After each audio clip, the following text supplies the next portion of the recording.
Welcome to the Pixelberry Choices podcast, and today we're going to be talking about chapter 10 of Wake the Dead.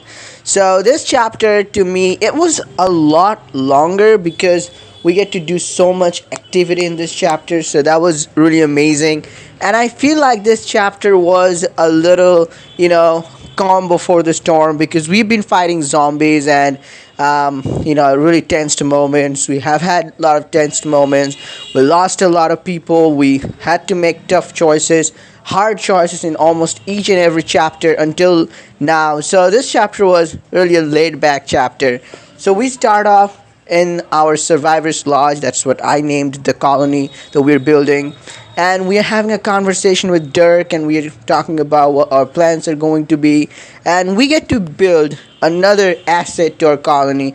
Is it going to be for food, a mill, or is it going to be a watchtower which will help us in our research? So basically I thought we have a lot of things and points for food, like the food bar is already 5 out of 10 for me or something. So I thought it would be really nice to increase the research part, and it can help Shannon too. She's a researcher after all. So I went with the mill. I went with the watchtower. Let me know what you guys chose there, and then we have a conversation. We need to make a choice whether we are going to be hard on Dirk or soft. Personally, I am in this era of this apocalypse that's going on, this zombie apocalypse. Everything is crazy, nothing's normal. So, and we are the leader. So as a leader, I chose to tell him that he's doing good. Maybe he's having some tough times. He has lost his eyes. So yeah, but then he will act politely, and then we'll go away. And then we will meet with Mina and Walt, and depending on your choice, let me know what kind of conversation did you guys have, because Mina, we had to amputate Mina's arm. So Mina will be, she will replace her arm with some machinery stuff, so that's really high tech she has there. But Walt will still be begrudged at us, so we will hear Walt say stuff like he still doesn't trust us and he has some issues with us. But then we will go out to get some gas that we need, and 4 of the love interests will go out, and Alia's horses we will use, so we don't use any more, oil for the gas, for the vehicles, combat vehicles maybe that we need later for the solstice surge.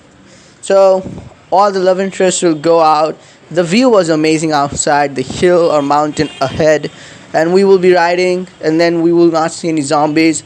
Actually, we will see one, and we will take them down, depending on how we, how we set our aim, and that will add to your zombie killing score. And then we'll see a lot of cans beside the road, so we will get a bit alerted that maybe these aren't here for the reason that they're just lying here, but someone brought them here, and then they will lead us to a place that looks like a carnival. So it is like a zoo or carnival, like a fair, so you have lots of rides and stuff. Basically it is abandoned for a long time, and our love interest and our main character, we will go there to explore because we found the cans on the roadside. But we'll be aware, and we will take down some zombies. Again, we can increase our zombie score, but there will be just only 2 zombies, and then the whole place will be to us. And since this point, the fun begins in this chapter that lasts long and depends on how you spend your diamonds, of course. But it is a really let down chapter. I mean, a relaxing chapter, not let down, but a relaxing chapter, what I meant to say. So you can lay back and enjoy. You don't have to be on your guard every time. And so that was a really sweet moment after a long time. And first you get to see that what all of your love interests are saying about the old world. So a lot of thoughts and emotions will come back, and we know that Troy is the one among all of us. He has the most experience, not experience, but knowledge about the old world, how it used to function and everything. So he will share a lot of his opinions, and we will get to read another lore. It's not a lore per se, but a flyer something that told us about how, some useful things that we could have used during the apocalypse and how the virus started. So it felt like I'm reading about COVID virus for a second, but so that was an amazing. We are not starting the book from the point of where the apocalypse started, but these diamond scenes.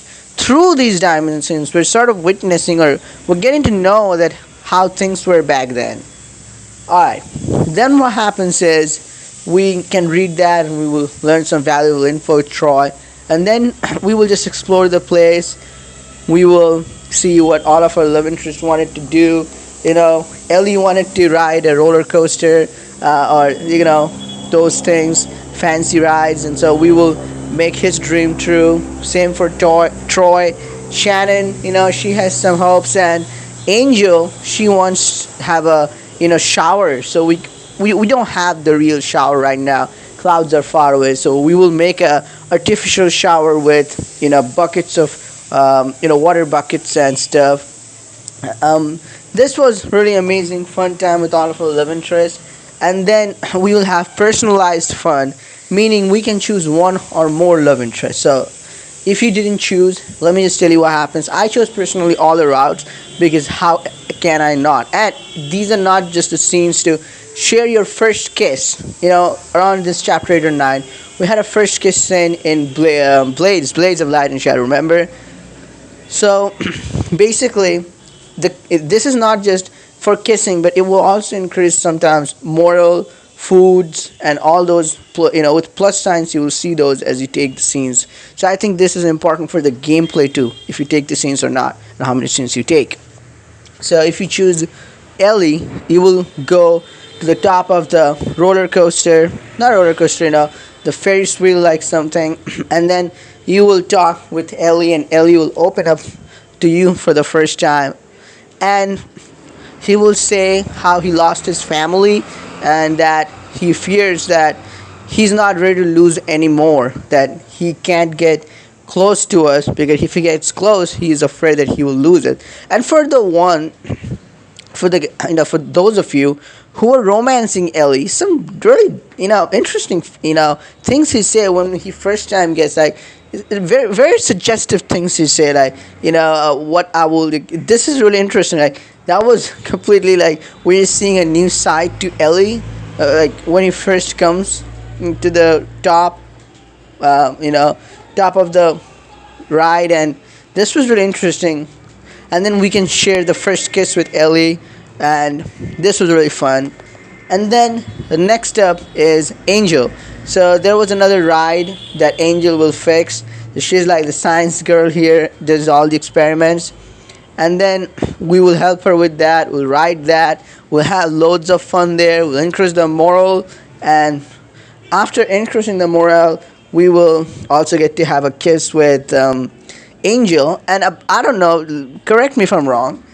The kissing description with all the love interests, they were different. So that was something. But with Angel, it was more like like her name is Savage.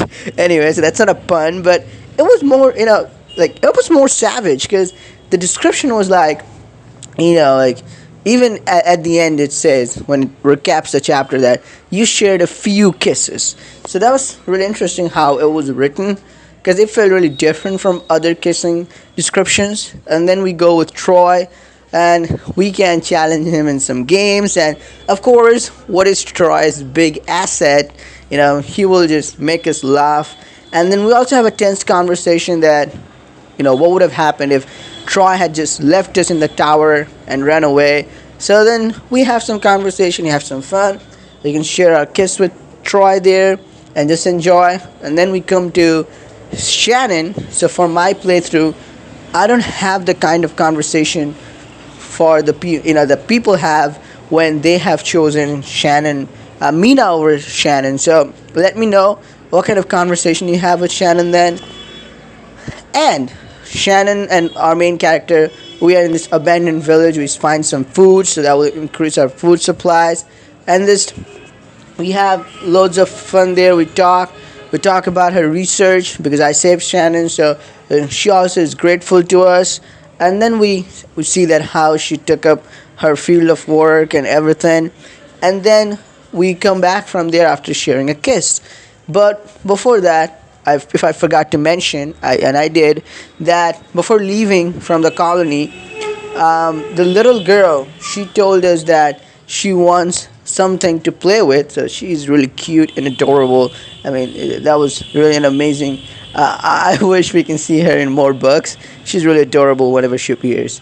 So we, and she says that don't get yourself killed, and so we can win this thing like a plush toy. It looks like a frog, and they say if you take a diamond scene and get the frog for little girl, it will appear later also at the end of the book, as it states. So the toy was cute and adorable, the frog, just like little girl. And I think this is the most adorable frog of choices.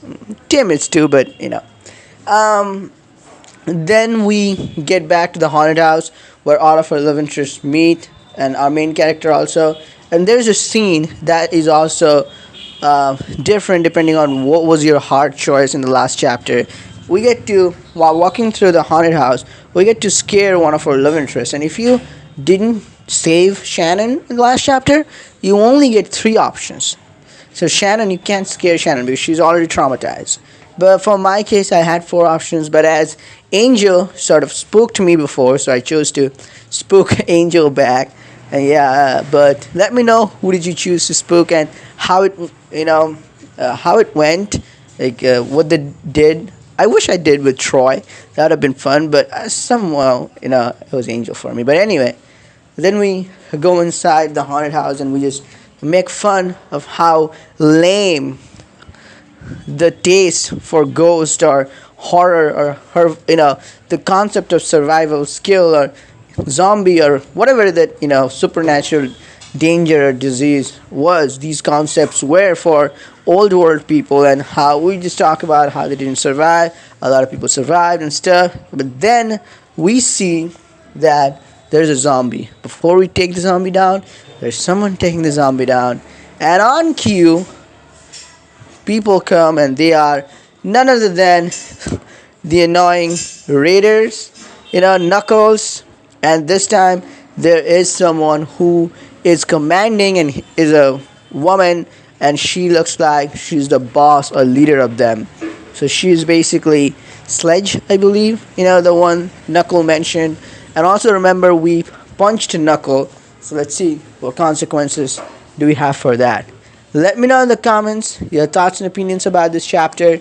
But this was an interesting chapter, just a laid back chapter, to relax and have some fun and get more info on our love interests.